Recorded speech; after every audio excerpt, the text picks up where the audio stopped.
getting you the latest as far as the Russian offensive in Ukraine is concerned. It's increasing its military operation now in the Donbas region, in Kherson, Mykolaiv, and also in the city of Odessa. So Russia stepping up its military offensive in some of the cities and also the Donbas region. Shavan Sen joining us with more details. He's joining us live from Ukraine. Shavan, you've been tracking this war since the very first day of the Russian invasion.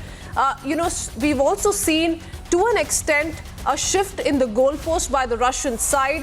What we've heard them say during the negotiations has not really come out to be true if we go by the version on ground, by what the official authorities of Ukraine have been stating. So there's an information warfare also that both the sides are engaged in. But take us through the latest military operations as they stand.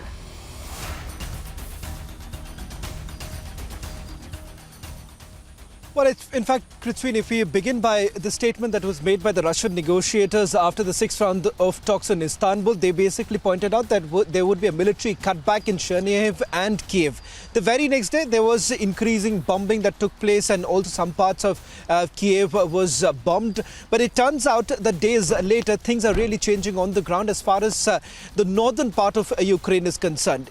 As far as recapturing certain cities northeast of Kiev and northwest of Kiev, Ukraine has been able to do so. Irpin, Bucha, these are places, and also Brovary, which have now been recaptured by the Ukrainians. But the real focus right now of this war is completely shifted, and that's where the Ukrainian intelligence is now indicating that in the days to come, perhaps you're going to see intensified attacks that are going to take place in the area of Donbas. Remember, that's the place where the focus has now shifted.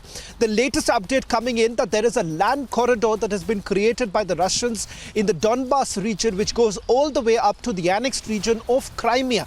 Now, that's a big concern for the Ukrainians, because remember, they've lost about 90% of the landmass in the Donbas region. Before the invasion began, 30% was under their control. In fact, we as a network were in the Ukrainian controlled side of Luhansk in Sasha, the very place which now we're given to understand has now been taken into control by the LPR and the DPR, because remember, these are independent regions if you simply go by the Russian claim. The Ukrainians, on the other hand, are certainly trying their level best to carry out some sort of an assault in certain pockets, especially in Mariupol as well as Mykolaiv and Kherson. But having said that, if there is one city that the Russians have successfully captured, that is Kherson. In fact, their plan right now is to create something called a Kherson People Republic, just in the similar lines of the LPR and DPR. Kherson, where they're trying to create a military civilian administration. And also, if you look at the strategy right now as far as the Russian troops are concerned, they're carrying out most of their offensive from the Black Sea region. And that's the reason why there is a fear in places like Odessa, because if they are in a position to capture Mykolaiv in the days to come, then that would essentially mean that the Russians are basically marching towards Odessa. That's the port city. And if they are in a position to capture even Odessa, which would essentially mean a catastrophe for the Ukrainians, because the Russians are going to be very successful in cutting off the Ukrainians from the port city, and which would mean that the import and the export of Ukrainians is going to suffer massively if Odessa goes into the hands of the Russians. Somewhere down the line, the Russians have also realized that they need to change their strategy, because remember, on the ground, especially in parts of Kiev and in and around that very area, they haven't been really successful. The logistics is in doldrums right now inside Ukraine, and that's the reason why they're pushing back. They're going back into Belarus at this point in time.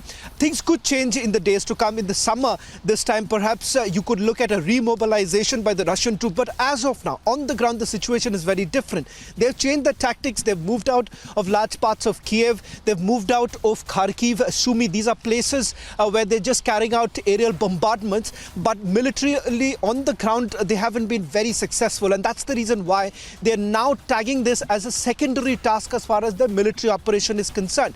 In the war, they've found it very, very difficult, given the fact that there's been a massive resistance on the ground. But air assets are still being used by the Russians, and they've been very successful in damaging various cities of Ukraine at this point in time. But in the days to come, one can certainly expect that there would be much more offensive, especially in the Donbas region, the Luhansk, as well as in the Donetsk region. These are places where they have been very, very successful, and they perhaps are going to increasingly focus in ensuring that the entire region is now taken over by the Russians. Remember, this region was earlier backed by the Russian separatists who were controlling the area.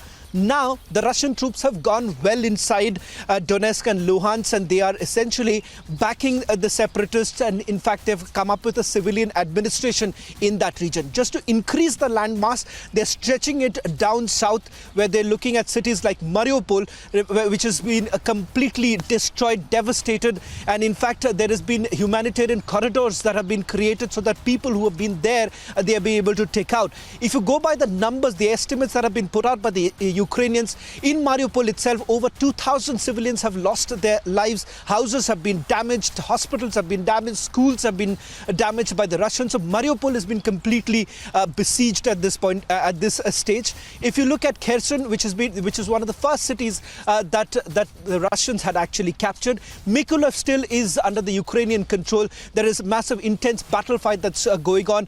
Just a few days ago, we were not very far from Mykolaiv. We were in the city of Odessa, which is about 45 miles away from Mykolaiv, where we're given to understand that if Mykolaiv falls into the hands of the Russians, which would be a clear indication that the Russians are then moving towards Odessa. And if Odessa is gone, then remember, Sea of Azov and the Black Sea region would be completely cut off from the Ukrainians, which remains the biggest fear that the Ukrainians have at this point in time.